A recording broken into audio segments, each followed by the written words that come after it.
Assalamualaikum warahmatullahi wabarakatuh. Alhamdulillah, salatu wassalamu ala rasulillah, amma ba'd. Kaum muslimin yang dirahmati Allah subhanahu wa ta'ala, Al-Imam Ibnul Jauzi rahimahullah di dalam kitabnya Talbis Iblis menukilkan bahwa seorang tabi'in yang bernama Al-Imam Sufyan Ats-Tsauri rahimahullah, beliau mengatakan al-bid'atu ahabbu ila iblis minal ma'siyah. Bid'ah itu lebih disukai iblis dibandingkan dengan perkara kemaksiatan. Mengapa seperti itu? Al-maksiyatu yutabu minha, wal bid'atu la yutabu minha. Karena pelaku maksiat itu lebih mudah bertaubat, sedangkan pelaku bid'ah itu akan sulit bertaubat. Dan mengapa seperti itu? Karena pelaku maksiat itu kebanyakan, bahkan hampir semuanya, mereka mengetahui, mereka menyadari bahwa kemaksiatan itu adalah keburukan dan jelas-jelas perbuatan dosa. Sehingga tetap ada keinginan mereka untuk bertaubat, meskipun sulit bagi mereka untuk bertaubat. Tapi mereka jelas-jelas merasa salah, merasa berdosa dengan kemaksiatan yang mereka lakukan. Dan kemudian dari rasa bersalah, dari rasa berdosa itulah yang nantinya diharapkan akan dapat mendorong mereka untuk bertaubat kepada Allah Subhanahu wa taala.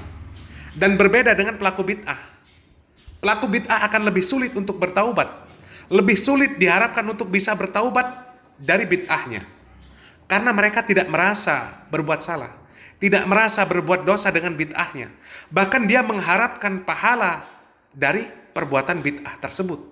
Sehingga bagaimana mungkin orang yang menganggap sedang beribadah kepada Allah Subhanahu wa taala, sedang melaksanakan ketaatan kepada Allah Subhanahu wa taala, sedang berharap pahala dari Allah Subhanahu wa taala, kemudian disuruh bertaubat. Padahal bid'ah adalah kesesatan. Tapi karena mereka menganggap itu baik, maka dari sanalah dikatakan bahwa pelaku bid'ah akan lebih sulit lagi untuk bertaubat kepada Allah Subhanahu wa taala. Dan amaliyah-amaliyah bid'ah ini juga banyak dibumbui kedustaan, dibumbui kebohongan. Banyak kaum muslimin yang tidak sadar bahwa mereka ini sudah tertipu dengan amaliyah-amaliyah bid'ah. Sebagai contoh, apa yang ada di dalam video berikut ini. Ini sholawat juga diamalkan oleh Syekh Abdul Qadir Al-Jilani dan para wali yang lain. Sholawat ini, barang siapa yang membaca sholawat ini tiap malam Jumat 10 kali, kalau tidak bisa 10 ya sekali rapapola, maka nanti tidak mungkin dia masuk kubur kecuali nanti diantar sama Rasulullah di dalam kubur sebelum ketemu mungkar nakir yang ngadepi pertama kali Rasulullah. Sholawatnya begini, tirukan ya. Allahumma sholli ala sayyidina Muhammadin al-habibil mahbub al-alil qadri al-azimil jah wa ala alihi wa sahbihi wasallim. Nah, ini saya ijazahkan kepada kalian semuanya. In sahhat al ijazah ajaztukum. Kaum muslimin yang dirahmati Allah Subhanahu wa taala, itulah salah satu dari sekian banyak kedustaan di dalam amaliyah-amaliyah bid'ah. Dikatakan dengan membaca sholawat yang diajarkan tersebut, maka nanti ketika mati akan diantarkan jenazahnya oleh Rasulullah SAW. Dan sebelum berhadapan dengan malaikat mungkar dan nakir, akan dihadapi dulu oleh Rasulullah SAW.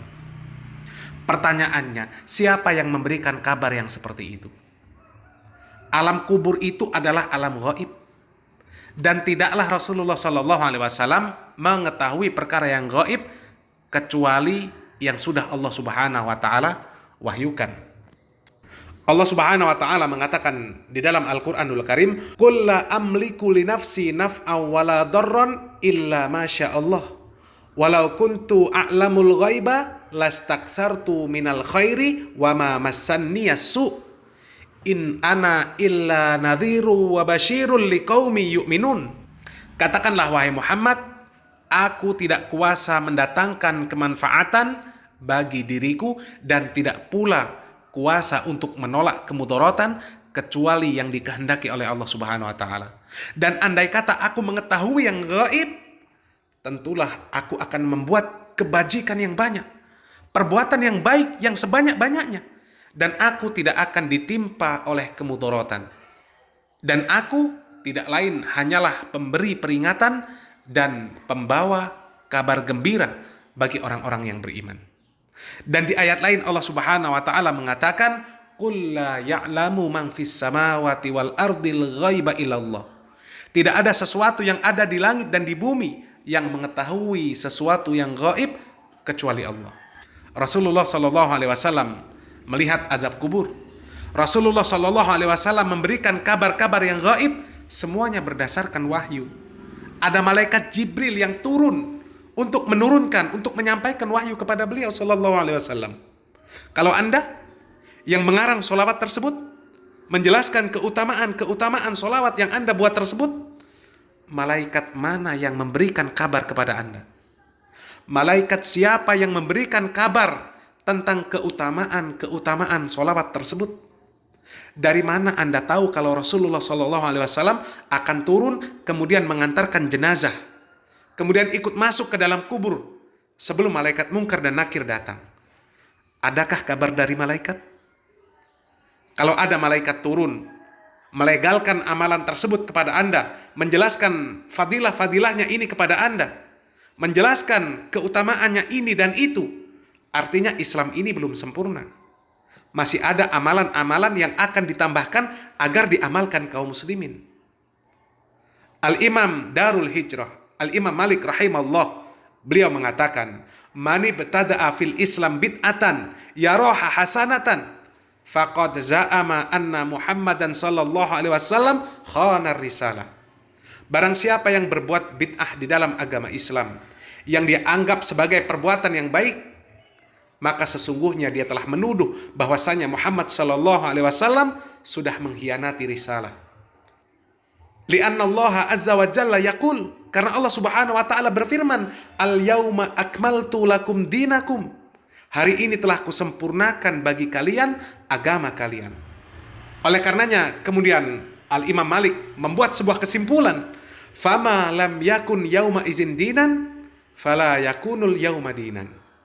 Maka apa saja yang pada hari itu bukan bagian atau bukan sebagai bagian dari agama, maka tidaklah hari ini dia menjadi bagian dari agama. Ketahuilah kaum muslimin yang dirahmati Allah Subhanahu wa taala, kalaulah bid'ah yang seperti ini dibolehkan di dalam agama, maka akan terus lahir amalan-amalan yang baru. Dan banyak orang-orang yang kemudian akan berbohong dengan mengatakan amalan baru tersebut memiliki keutamaan ini dan itu, sementara Allah dan Rasulnya tidak pernah mensyariatkan. Dan tidak ada malaikat yang turun, yang memberikan wahyu, yang memberikan khabar tentang keutamaan amalan-amalan tersebut. Wallahu a'lam bishawab. Semoga yang sedikit ini bermanfaat. Barakallahu fikum. Wassalamualaikum warahmatullahi wabarakatuh.